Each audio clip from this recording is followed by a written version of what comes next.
All right, welcome back to Open Analysis Live. This is part 2 of a 2-part Unpacker series that I'm doing. So if you haven't already watched part 1, go back and check it out. At the end of part 1, we were left with the first stage of the unpack binary called stage1.exe. So if we pop over to our IDA instance here, we can see we've already loaded up stage 1. That we extracted in the first part of the series. We've loaded it up, and as you can see, I've already done, because this is more of a walkthrough than a live tutorial, I've already done a bit of analysis. I've already put in some labels and put in some breakpoints, but I really hate it when people skip steps. So what I'm going to do is I'm going to just show you how I determined, how to call these, how to label these functions, because there is a lot of dynamic API resolution here where so if we look at our imports, there's only 2 imports, create process and message box. So you can see that obviously they're going to be doing a lot of dynamic importing. And then if we pop back to the view, you can see I've already sort of labeled things like terminate process or create process. So I want to show you quickly how I did that, and then we'll fast forward and assume that you did that for all of them. So what we're looking at here is after I've already labeled the functions, and you can see here's kind of a trick that, like, I think everybody knows this, but I'll just mention it anyway. One of the things I like to do is, if I don't know what a function is, like here I've just called this double garbage, more garbage. What I like to do is I just like to give important functions that I'm going to be looking at. I want to just give them some sort of string name that I can remember so that I can keep it separate from functions that I haven't already looked at.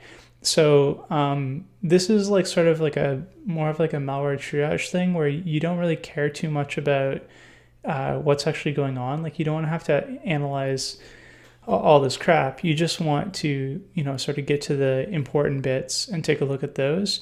So the way I do this is sort of just keep giving names to all these different functions. If they have like a call to, so here I'll just show you like the create process. If we see where that's referenced here. So you can see like create process is called in this function. So I just called the function, I just called it wrap create process. I don't really know if that's what it's doing. I'm just giving it a name so that it stands out when I'm looking at the assembly. It makes it a lot easier to read. So that's just like one of the tricks. I think everybody does this. I just wanted to mention it in case you're very new to reverse engineering. It's just a really helpful thing to do. So like I was saying before, there's no imports, and I had to go through it and manually let's go to start and manually figure out what all these imports were. I could have scripted it, but and I'll actually talk about that in a minute. But what I just want to show you how to do everything very simple and manual for the tutorial, just so you know like how it's done, manually before we get into like automating this stuff. So I'm also, just before we get into that, I also want to take a look at the sample that's been uploaded to Hybrid Analysis. So not my favorite sandbox, but since malware.com is down right now, we're going to use this. And I didn't want to use like my internal sandbox because I want something that you guys can actually have access to, so you can look at the same results that I'm looking at. So if we look at this, it was actually submitted as fun, but it's the same exe. So, if you don't trust me, I can show you hashes afterwards, but it is. So if we look down here at the processes that were spawned, we can see that when it was run, it spawns explorer.exe, and we can see that actually did run. So there's like some network traffic, some interesting strings maybe that were extracted, but really all we care about though is the API calls. So we can see that there is probably going to be some process injection into explorer.exe. So if you click on the process and you click on API calls, again, hybrid analysis is really a pig when it comes to this stuff. Like it's really not good. Cuckoo is significantly better for looking at API traces. but we make do with what we have. So what I'm going to do is I'm just going to show you at the end of this trace. So we go to the final API trace, and we can see terminate process, resume thread. And if you missed the part one of this tutorial, I just talked a little bit about process injection. So I'll just do a quick reminder here. When you're doing process injection, there's like a few different very common patterns that you'll see. Now, this sample is exciting because it doesn't follow those common templates, but it has some of the similar characteristics. So the two most common templates are to create a process suspended, then write process memory, so you write something into that process, and then resume thread. So that's number one. That's the easiest, simplest way to inject into a process. The second way is to create process suspended, map a view of that process memory into your own process, write to that view, and then resume thread. So these are like the two most common ways that you'll see process injection done. And if we look here, we can see that resume thread. We can see some map and unmap view, right? So it looks like this one is following, it looks like this malware is following the second type of injection where they're using maps. But I'll show you as we get into this that it's actually much more complicated than that. So normally, if they're using maps, one of those map views is going to contain the PE file in it. So because, again, this is going to be difficult to follow if you're not really familiar with how processes are mapped in memory. But basically, a PE file will be mapped as a bunch of different segments in memory. So if you're using process injection, you need to inject those segments into the memory of the process that you're injecting into. So you can't just like load an entire PE in. So there's really two ways if you're using like map view of section. So one is to map view of the entire PE file, and then you just load those sections in wherever they need to fit inside the entire process. This is really easy to extract the injected PE file from, because you'll have the whole map, right? So you'll have like one memory segment that has the entire PE file in it.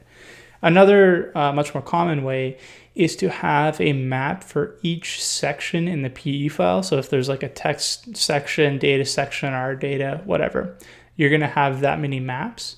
And so for those, it's a little bit more complicated because then you have to extract each section. So you might have to extract like 4 or 5 different sections, and then you need to recombine them into the PE file. So again, if you're not super familiar with how that works, you just look up like process injection. There's a million tutorials that are way more interesting than my bald head talking. So go check those out. But basically, in this scenario, they're using a bit of that technique, but I'll show you it's definitely not what you think. So so basically with that, we're going to dive in. We know that these are these API calls, like the map view section, create section, resume thread, create process. These are all API calls that we want to hook, right? So that's kind of like we go from the sandbox to IDA. That's kind of what we want to be doing. So so again, that's why I'm trying to resolve these APIs so I can find out where I want to hook. So here, what I'm going to do is I'm going to walk you through just one of the APIs that I resolved manually. So let's pick this query information process. So if we take a look at the function here, let's assume that I didn't know that it was query information process. So when I was doing this the first time, I would like look at the function. There's not a lot here. I don't really want to dig into anything, but I do see at the end of it this jump EAX. So anytime you see like a control flow change to like through like a jump EAX or a call EAX, something like that, it's always going to be of interest to you, because that's not normally how you would change like control flow, right? You're not generally going to be jumping to an address saved in a register. You see this a lot in malware, where these jumps are either going to be like silly stuff that they're doing where they're jumping to like unpack code, or they're going to be jumping to dynamically resolved APIs. So what I'm going to do is I'm going to throw a breakpoint on here, and then I'm just going to run through. I'm going to run it in the debugger until I get to that EAX. And then at that point, I'm just going to check and see what it actually calls, right? So what EAX points to. So let's do that now. We'll just hop over here. I do have a few other breakpoints set, so I'm just going to have to jump through those. Okay, so now we get to jump EAX, right? So let's just hover over here. We can see IDE actually has labels already pre-populated. So you can see here EAX points to NT-query information process. So we can see, okay, this whole function, it looks like, since that's the last argument, right? So it looks like this whole function is just a big wrapper to dynamically call NT-query information process. So then we can just label it like this. Now, so I'll stop running now, and I'll remove that debugger breakpoint. So now what we can do is, if we go back to where this was called from and start, we can start looking at all these different functions. So if we let's say look at create heap, we can see, oh, this is actually not as good an example. It's a little bit messy. There's a lot of garbage code and junk redirects and stuff like that in here, just to make it difficult to analyze. And I kind of don't want to go into that. You can waste a lot of time trying to figure out what these functions are, when really we already know what this is doing from looking at the sandbox run, right? We already know that it's going to do a create process, and then it's going to inject something into that process using map view section. So we've already seen that in the API trace. So there's not a lot of point in trying to figure out what all this crap does. All we really want to do is just hook those calls and call it a day, right? So so basically what we want to do is we want to roll through all of these different functions and see any functions that have this oh, here we go, here's a call EAX, right? Or any of them that have a jump EAX. Just put breakpoints there, run in the debugger, and then relabel the function with whatever API call was called out to. Now, so again, I've already done that, and to save time, I'm not going to go through it. This is actually going to be a long tutorial anyway, so I don't want to waste time doing that. But at least now you know how to do it. And one thing I would suggest is, because we know from, if we hop over to hybrid analysis here, and we look at that API trace again.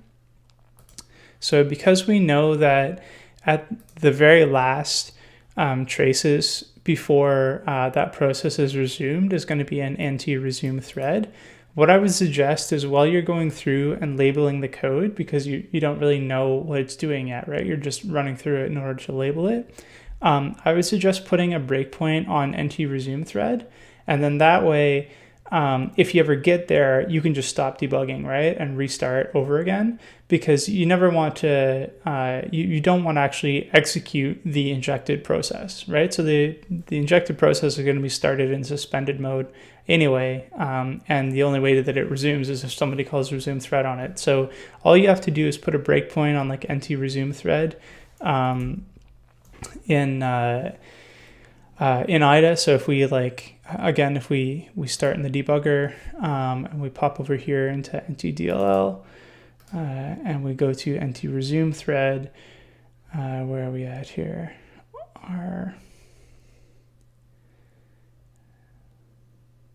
Did I miss it?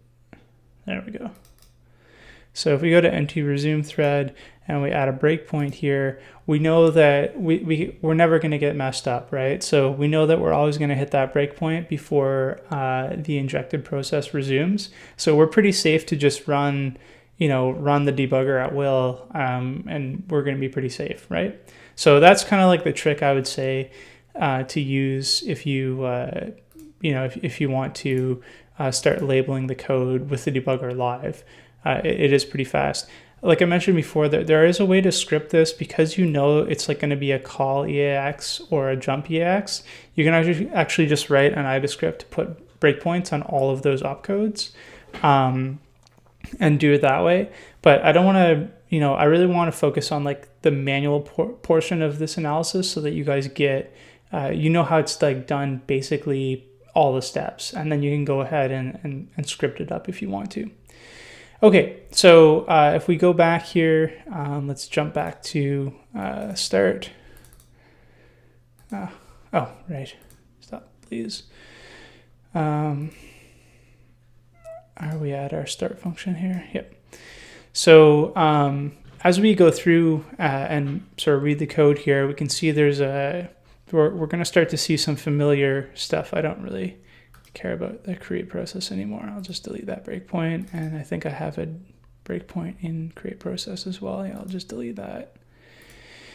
Okay, so I don't really care about create process. What I care about are those create section and map view of section, right? Because like I was saying before, that's how you get your code into another process. That's how you inject your code, or at least that's what it looks like from the API trace in the sandbox.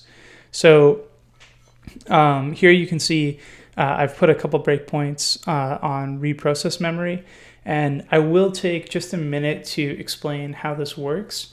So obviously, when you first attach to a process, so then when you first create a process suspended, you don't know anything about that process. So in order to get information such as like where the image base address is, just information generally about the process, you need to get the process environment block, the PEB.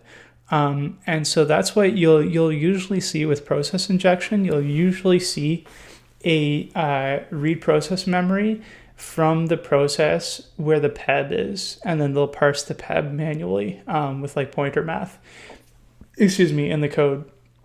So I did put, I was actually confirming this before, but again, it's not particularly important for this tutorial. So I'm just going to remove those breakpoints.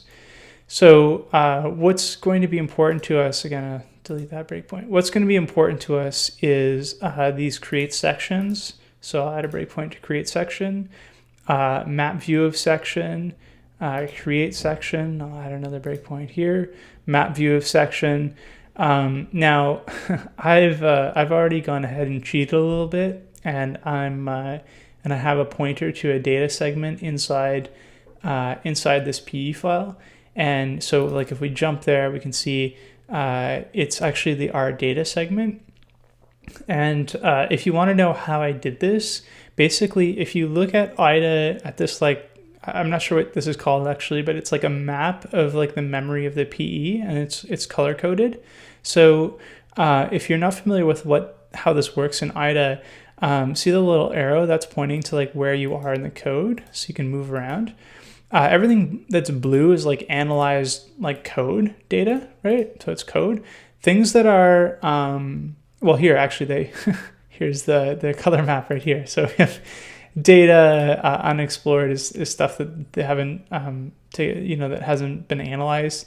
And you have like instruction data here, but really when we see these big blocks of like this greenish yellow color, that usually means like, and we see that there's only a tiny bit of function code here. So that usually means that this is packed, and this is the packed section in the PE. That's generally like, if you look at like packers that are just tiny stubs for the packer and then a big executable embedded in it, this is kind of the layout that you would usually see. Just a tiny bit of blue and then this big like greenish yellow blob here. So all I did was I just popped over to the beginning of the greenish yellow blob, and it's the R data section, and I just put a label here called compressed data. I just assume that it's going to be compressed data because it's, this is a packer and this is a big blob of data, and we can see that it's referenced in the code. So I put a breakpoint here. We can actually remove it now. It's not particularly interesting for this tutorial, but it is, it's something that like I would normally want a breakpoint there, and that I kind of want to watch what actually happens to that code to that data during these routines, just to see if it's actually unpacked in place. So again, this is kind of like a trick that you might get more familiar with the more packers that you look at. But in this case, it's not really super relevant to what we're doing. So we'll scroll down here. Here's another map view of section. Keep scrolling down. An unmapped view of section. I'll talk about that in a minute. A map view of section, and then resume thread. So if we look here at all of our breakpoints, it looks like we've been able to put breakpoints for all of these. For all of these API calls that we can see in the sandbox trace. So it looks like we managed to grab all of them. You can even see that they're in order in that they appear here. So it means that we got the right ones. So I did say I'm going to talk about unmapped view of section. So if you're going to map if you're going to map code from your process into another process that you're injecting into, and it already has code in that section, you're going to need to unmap that code. So a lot of the time you'll see an unmapped view section of a remote process, so the process that you're going to inject into, and then a map view of that segment into your process, so you can actually write code to it. So that's why this is important to see this unmapped view of section here. And again, like I was saying, we have it grabbed in IDA with a nice breakpoint here. So where are we? So before we can make sense out of this, we just need to go over some basics with section mapping.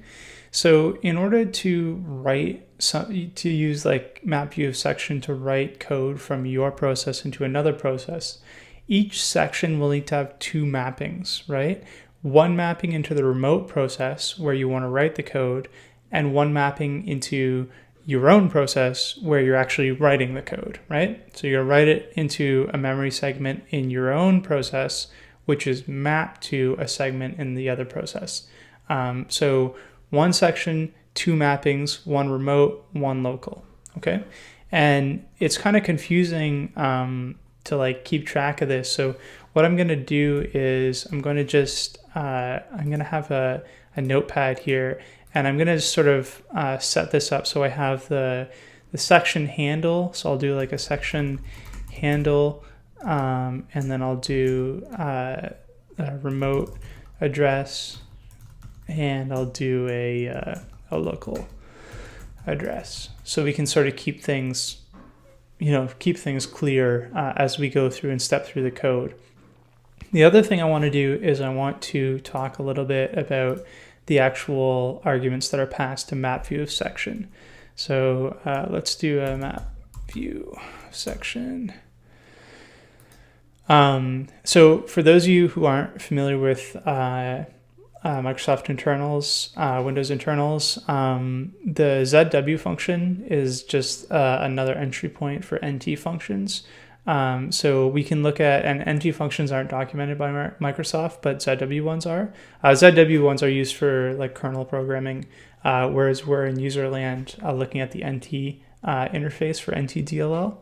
So these arguments here are going to be the same for NT map view of section, the same for ZW map view of section, or at least the same for these important ones that we're going to talk about here.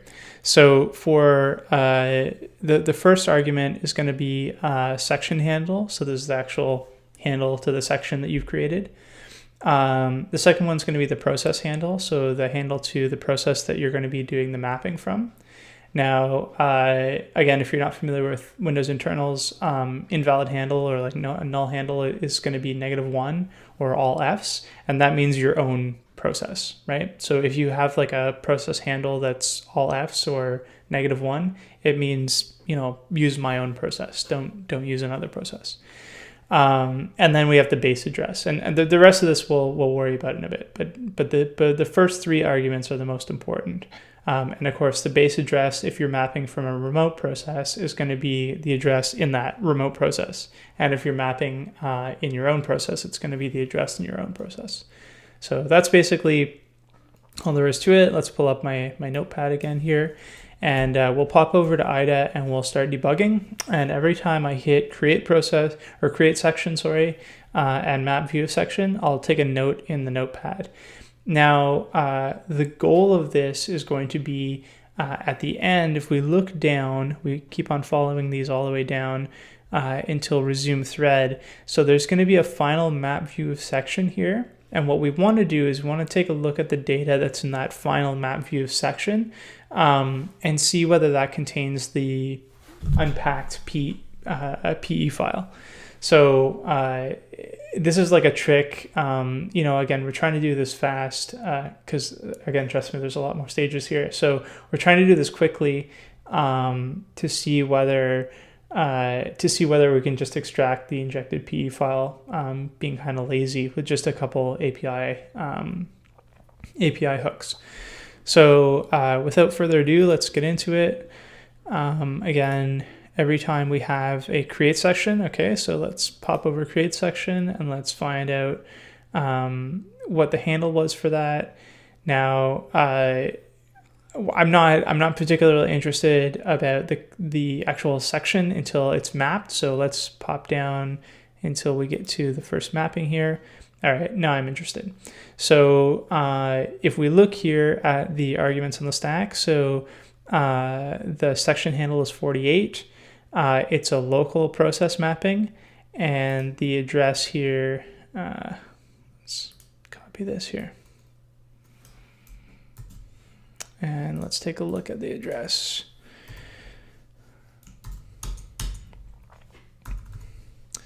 All right, nothing in that address. So let's jump over it.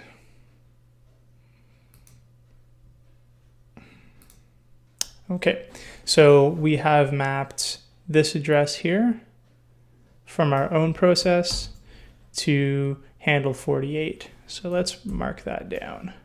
So section handle is 48, and we're at local address A4000. Okay, so let's continue on now. And if you missed what I did there, all I'm doing here is I'm just looking at the value of the pointer on the stack for the base address. So that's why I opened another window here to take a look at it. So let's continue on.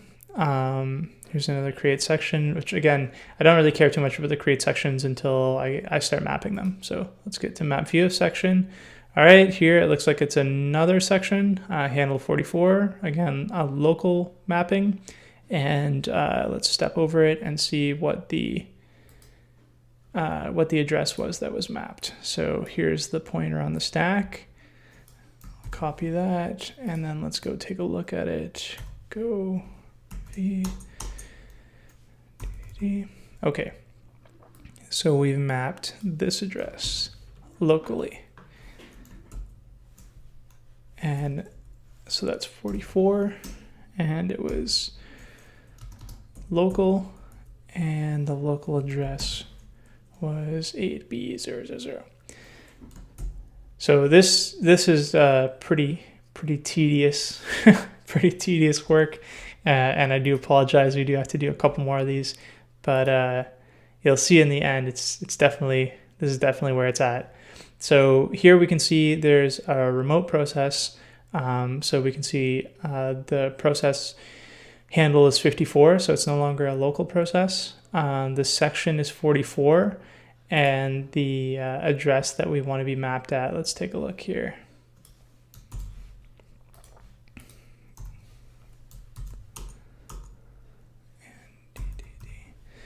All right, let's pop over this. And let's take a look here. So the remote address is 9 and 4 zeros. And it's to section 44. So section 44 remote address is 9 and 4 zeros. Okay. Now I'll keep going. And I have a unmapped view of section. So I think I might have already mentioned this, but if you are going to map your code into another process, you need to unmap the code that's already there. So sometimes you'll see an unmap view of process that just simply unmaps a bunch of code that's already there, not for like a section that doesn't exist. This is just basically a way of clearing code out of the process that you're going to inject into. But it's also used to unmap views of sections that we've been using before. So what's important here is we want to check the handle and make sure that we're not unmapping a view that we've already mapped. So let's take a look here at the unmap view of section.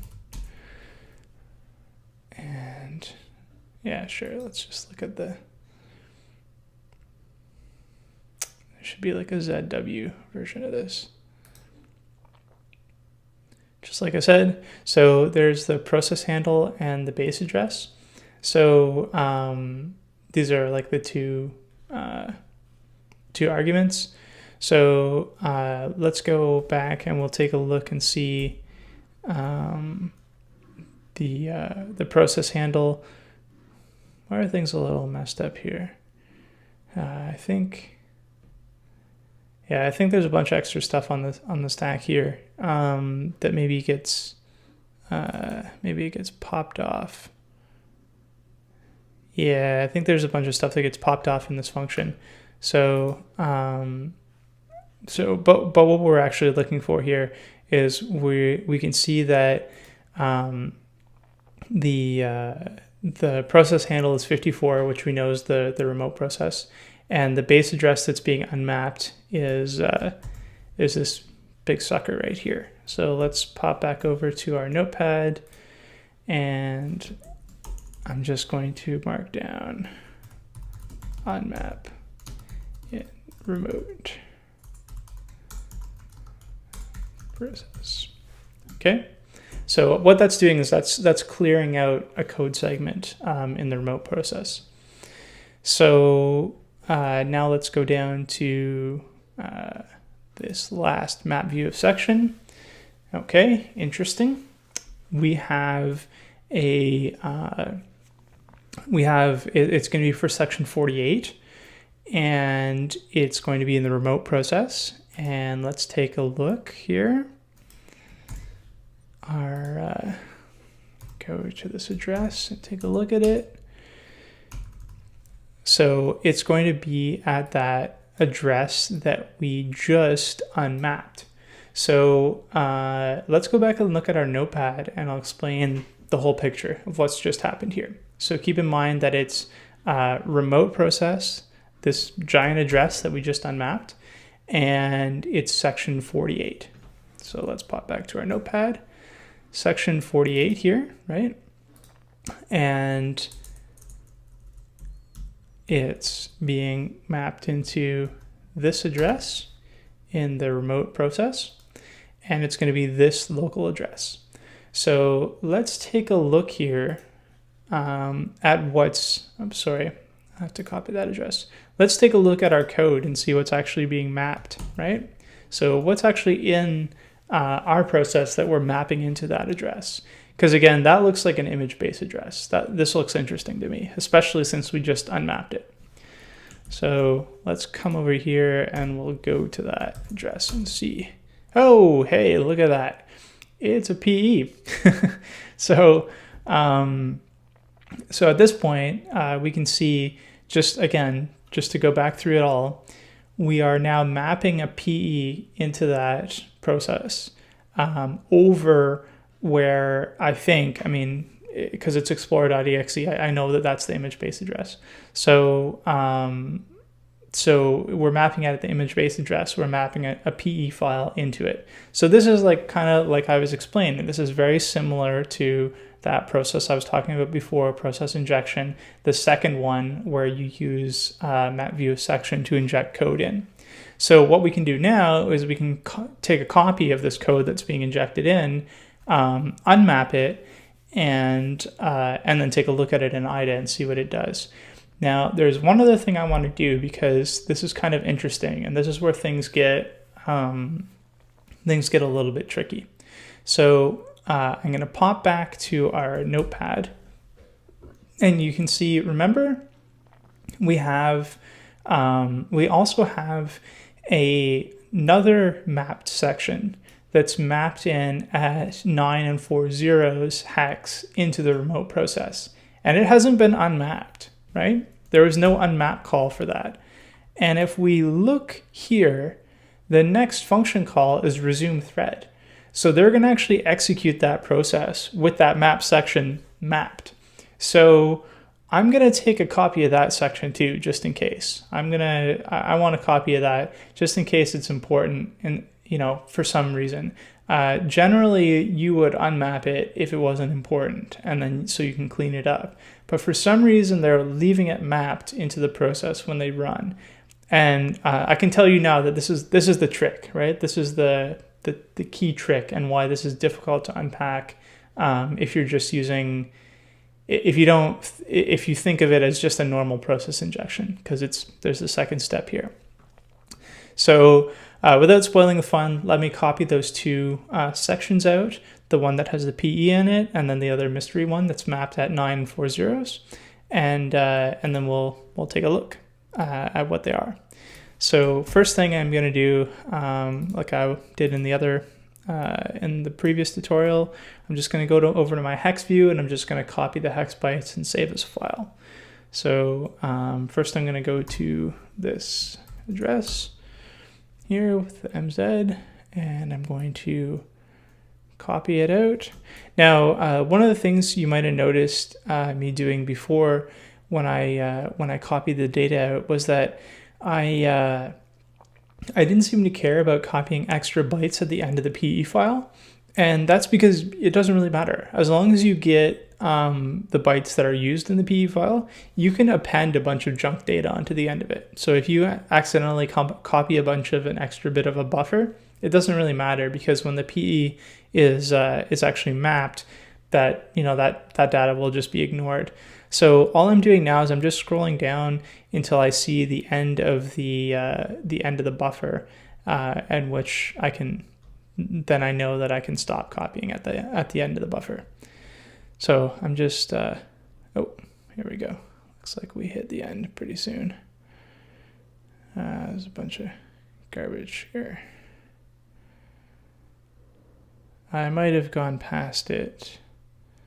Remember, I'm looking for that FEE unused memory segment here.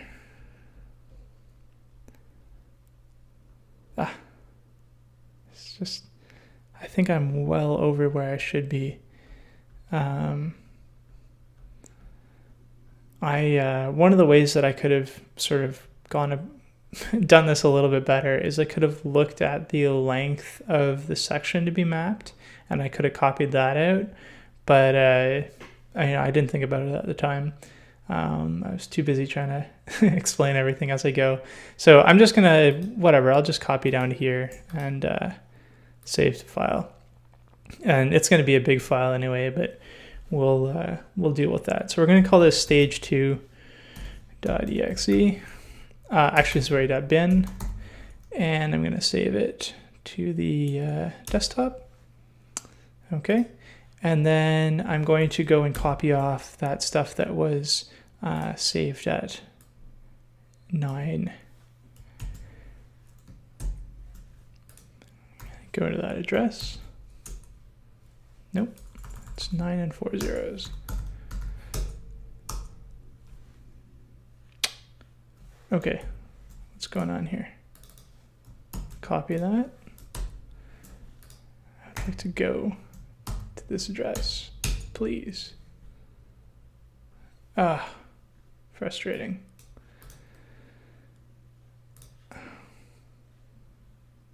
Okay, so the reason why that's being angry with me right now is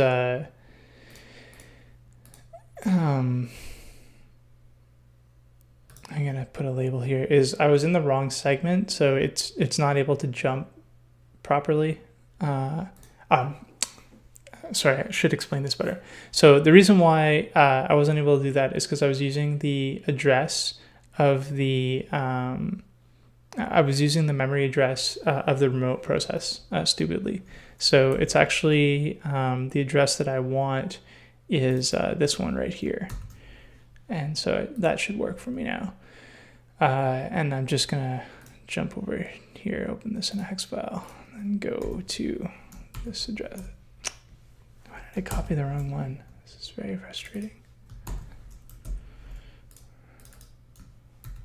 Okay, all right, this should work for me. Okay, so here's all that data. We can see it's just a data blob here, but I'm gonna copy it out anyway. I come down here to,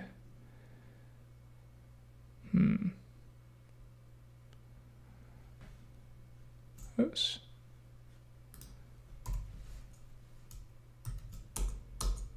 Okay, it's just too quick with the mouse here. I'm gonna do this a little bit slower. So I'm gonna come down and I'm gonna just grab everything out of this buffer as well, or out of this memory segment. Maybe a little bit faster here.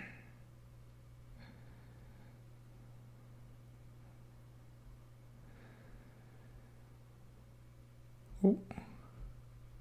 Is that the end of it? I think that might be the end of it, but I'll just grab a bunch more just in case. And again, I could have saved myself the hassle of this if I'd actually just checked the length of the section buffer. Just kind of dumb of me to not do that. Anyway, so I'm gonna grab this and save to file, and I'm gonna call this dump _9 1 2 3 4 .bin. And I save that to desktop. Okay, so now I'm gonna stop debugging, and I'm gonna pop over to my victim VM, and I'm gonna kill these explorer.exe suspended processes that have started. Not that they're not doing any harm, but I'm just gonna kill them anyway, just to make everything nice and clean. Okay, so now that we've saved the injected code and then the mystery dump at 940 hex, we're going to have to actually unmap the injected code. And just to explain again, when a binary is loaded to be actually executed in memory, it's transformed from its unmapped version, so the version that's on disk, into a map version, which means that all of the sections are moved into their virtual address, into the virtual addresses that they're listed at in the PE header. So because we copied this file out as it was, because it was injected when it was copied out, it would be in its mapped format. So we need to unmap it. We need to revert it back into its unmapped format so that we can actually work with it like a PE file. So to do this, there's a pretty cool tool from Hashrazade called PE Unmapper. There's also a similar one from our site called rebuild.py, which is a Python version, but we don't handle relocation like she does. She has a better relocation algorithm. So I'm just going to show you how to use hers. It works fine. And until we fix ours, you should definitely use hers. So here we are. We'll just go into our desktop here, and it's PE Unmapper. And the way it works is you feed it in the mapped code, so the code that we dumped, so stage2.bin, and then you give it the hex address offset where it was actually mapped in memory. Now remember, if we go back to our notes here, we're going to unmap it as if it was run in the injected process. So remember the mapped address in the injected process was this one with a bunch of zeros after it. So we actually need to copy that address over. Don't use the address that it actually existed at in your own process, because it wasn't mapped to be run in your own process. It's mapped to be run in the injected process.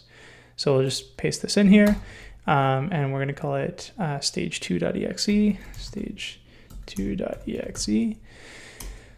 Okay, success. It's successfully unmapped, and so let's close this out. Ooh, look at that. It's got an explorer.exe icon. This might not be good, actually. Let's open it up in IDA. Let's just give it a new instance here, and new stage2.exe. Open this up, and let's see what we've got. So we'll just give it a minute to. No, I don't want to load the PDB. So this actually doesn't look good at all. So what this is telling us is that this is actually mostly the code from explorer.exe. So like the PDB string is intact and everything. No, I don't want to load that. So let's take a look and see what was injected. Generally, just to make it clear about what I'm talking about here, when you have an injected PE file, the best case scenario is when that PE file is entirely new. So it's actually the payload of the malware has been injected completely into the process. They call it like process hollowing, where you've basically overwritten the entire process with your own PE file. Now that's what I had originally thought was happening here, because we had a PE file that was mapped into the remote process, and it was a full PE file, right? It wasn't just a segment, it was the whole PE file. So I thought, aha, this sounds good. It looks like we have, it looks like we've actually mapped the, the entire PE file in. So we should be able to just dump that out, unmap it, and then it should be the payload of the malware. Now, the reason why I keep on saying, uh-oh, or this doesn't look good, is because this doesn't look like the payload for malware. This looks like explorer.exe, the process that was injected into. So what might have happened is maybe they injected some code into explorer.exe, but they didn't really inject an entire payload in there. So that's what we're going to find out now. So here we have something that looks a lot like explorer.exe. If we look at the imports, these are, well, I mean, you guys probably don't know this, but these are, or you may not. I mean, if you know this, you know a lot more about Windows internals than I do, because, I mean, I know now that these are the imports for explorer.exe, but these definitely look like, this looks kind of like an explorer.exe. If we look at like the strings in here, these are definitely familiar to me. Those are definitely strings from explorer.exe. So let's take a look at the start here and see what was actually injected. Okay, so here, this is interesting. This is definitely not a standard function start, right? So you don't generally, there's no like stack setup or anything. There's just, we just get right into it, right? Let's start moving stuff into registers. That's weird for sure. And then there's a bunch of other crap in here. Oh, hey, look, there's our address. Remember that address 9 and 4 zeros that we dumped a bunch of memory out of? That might be interesting. Here it is again. That 9 and this looks like it's a bit of an offset into it. This could be interesting. It looks like maybe this is some like shellcode that was injected into explorer.exe instead of injecting a full PE file. So even though we were able to extract a full PE file that was injected, it looks like there's only a small amount of it that was changed, the stuff right in the start menu here. So let's take a closer look at this. Now I'm going to actually, if we look here, it's kind of obvious. So it looks like there's a bit of XOR going on here too. Very interesting. So I'm going to cheat a little bit just because it makes it way easier to understand what's going on. So I'm just going to pop over into the decompiler so we can have a better view of what this looks like. It's just going to be a lot easier for me to explain without going through the assembly if you look at what's actually happening here. So it looks like when this binary is run, I don't think it's going to do anything. In fact, I think it's going to crash because there's no setup in start, and immediately it moves a random address, I mean, you can see it's not even within the base. So you can see our base is going to be at like that, that 1 and a bunch of zeros is the image base. You can see we're not even in the image base. We're just like way out there somewhere in memory. We're going to move something from somewhere in memory that probably doesn't exist. And then we're going to do some XOR stuff on it. So to me, that sounds a lot like this probably expects some other stuff to already be present in the process in order to run. This doesn't look like the payload to me. This looks a lot like some injected shellcode. So what I'm going to do instead is I'm going to go back and I'm going to take a look in a hex editor at this this offset here. So remember, we dumped a bunch of code that was at address 9 and 4 zeros. So I'm going to look at that code. I'm going to look at offset 5B2 and just see, you know, is there something interesting there? Is this actually a reference to that code? So let me just, I'm actually, in order to do this in a sane way, I'm going to copy that dump here. I'm going to copy it, and I'm going to copy it over to our share folder so that I can open it in a hex editor that doesn't suck. There we go. And I'll pop over to here. Let's open my trusty hex editor. Open this up. Open up the dump. And what was that offset again? Let's see here. Stage 2, please. The offset was 5B2. All right, so let's take a look here at 5B2. Oh. Interesting. Okay, so there's a bunch of junk up here. And then once we get down to 5B2, there's a bunch of zeros. And then 5B2, we see a bunch more junk code. So this looks like it matches up, right? I mean, I don't know. I'm just assuming, like, whenever that shellcode ran, it's going to assume that something was injected at 9 and 4 zeros. And it's going to try and access this offset here. So, you know, this is probably what we're looking at. So what I'm going to do here is I'm actually going to just remove this so that this is at the beginning of the file.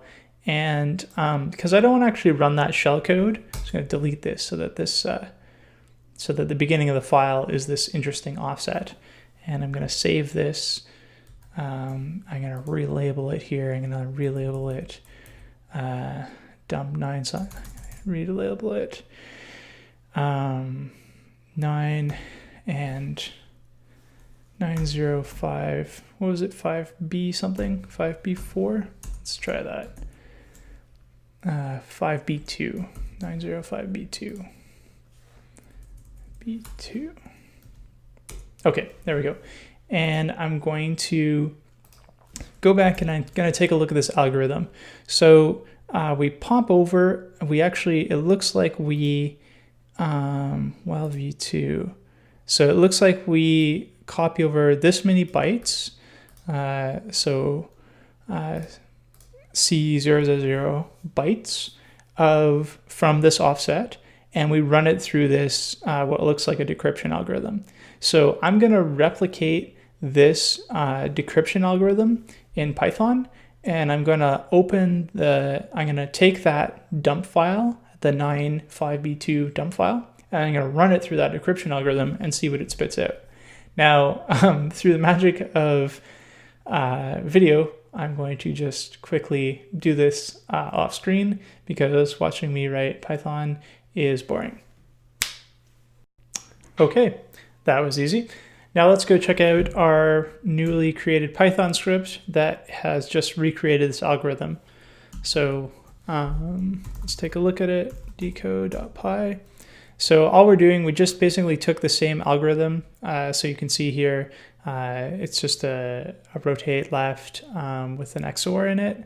And the key, if we go back and show you here, the key was this V1 here. You can see it's actually being used in the XOR, rotate, add one. You can see here, no magic. Here's your key.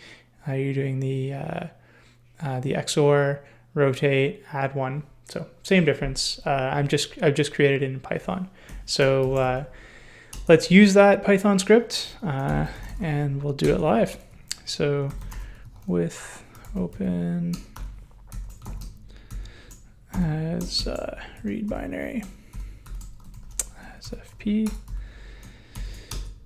and we'll call it data equals fp dot read. Okay, so I've read in that dump 9 and 4 zeros at the offset 5b2, right? That's what I've just read in here. So now that's sitting in our data, and now we're just going to import that decode script, and then we're going to do a decode. Actually, I can't remember what I called it. Unpack our data. All right, so decode dot unpack underscore our data of data, and let's save that to something called like PE file equals. All right, and let's take a look at it to make sure it actually was a PE file. Now, you guys know I've done this before, so I can tell you it is, but we'll just double verify PE file. Let's just print out like the first 100 bytes, I guess. Oops, give me 100 bytes. Okay, there you go. So there's your MZ header. You start to do that like the DOS string here. So we know that basically if we go back here, what we've done is we've confirmed that this little injected shellcode expects the mapped section at 9 and 4 zeros. It reads in that code, then deobfuscates it inside the injected process, and then it must map it somewhere and run it. That part, again, we could like follow through how it does it. It looks like it copies it over into some memory, but we don't really care, right? Because we have the PE file now, which we decoded by ourselves with Python. So we can now use that. So let's just check to make sure that that is the final stage. So I'm gonna just go and write out that PE file that we decoded to something called like finalstage.exe. So with open final.exe, and we're gonna write some binary here. fp fp.write PE file. Okay, so let's pop back over into. So finally, what we want to do is we want to check whether that the binary that we just extracted, we want to check whether it was mapped or not. So I remember saying like maybe they've like mapped it over somewhere else, but perhaps it's actually already mapped. And if I look here, I can see it looks like they're actually directly referencing something in that like 9000 or 940x hex address directly. So perhaps it's already mapped. So let's just do a quick check here and see if we can unmap it. So and then we'll open an IDA and see if it worked. So remember, again, we talked about this all throughout the tutorial. There's two versions or two like states that a PE file can be in. It can be like unmapped, which is what it's like on disk, so just the file itself, or map, which means expanded in virtual memory and ready to actually execute as a process. So because I think they were jumping directly to it, it probably was, we'll just copy final.exe over. It probably was mapped. So I'm just going to use Hashrezade's cool tool here and see PE unmapper and see if we can unmap it. And then we have both versions. So we have final.exe and then we'll have an unmapped final.exe, and we'll just open them both in IDA and see which one is legit. So cd into desktop and then we want the PE unmapper, and it's going to be final.exe. And as for the address that it was mapped at, I think, I don't think I know. I know that it was mapped at that offset because that's where the MZ header started. So it's this offset right here, which is where the MZ header actually started. So we're going to use that as the address, and the output is going to be final _ unmapped.exe. Okay, it actually worked. So this means it probably was mapped. So let's take a look at final unmapped in IDA and see whether that's a valid PE and whether it's the payload. So let's open a new instance, final unmapped.exe. Okay, load it up. Okay, no complaints, no errors. Oh, it's a DLL. Obviously, it's a DLL. So we have a DLL, export, imports. All the imports are good. Let's check out the strings.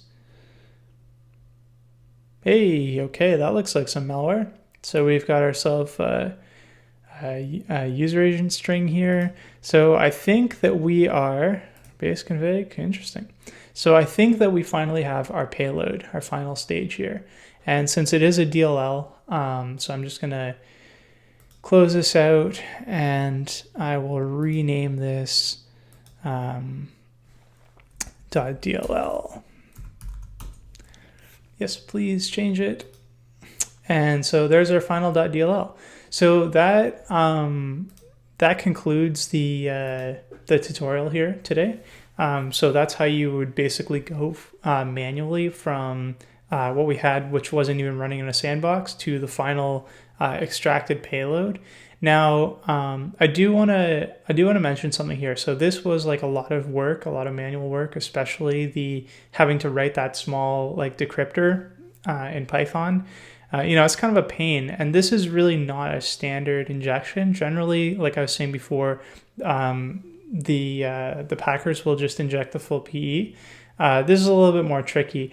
Now, the key here though is that with this injected DLL, you might actually be able to just use volatility and malfind to dump the DLL out of the explorer.exe process space.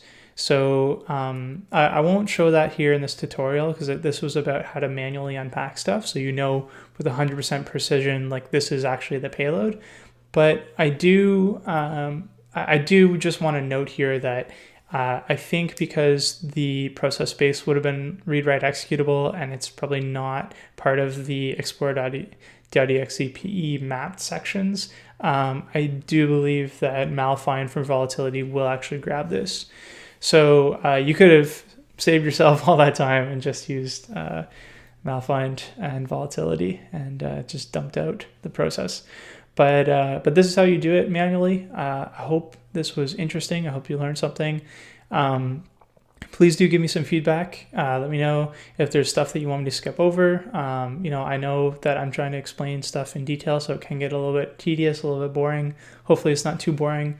So yeah, feedback is great. Let me know what you want to see more of, less of. And remember, keep exposing the mechanics behind the malware and stay curious.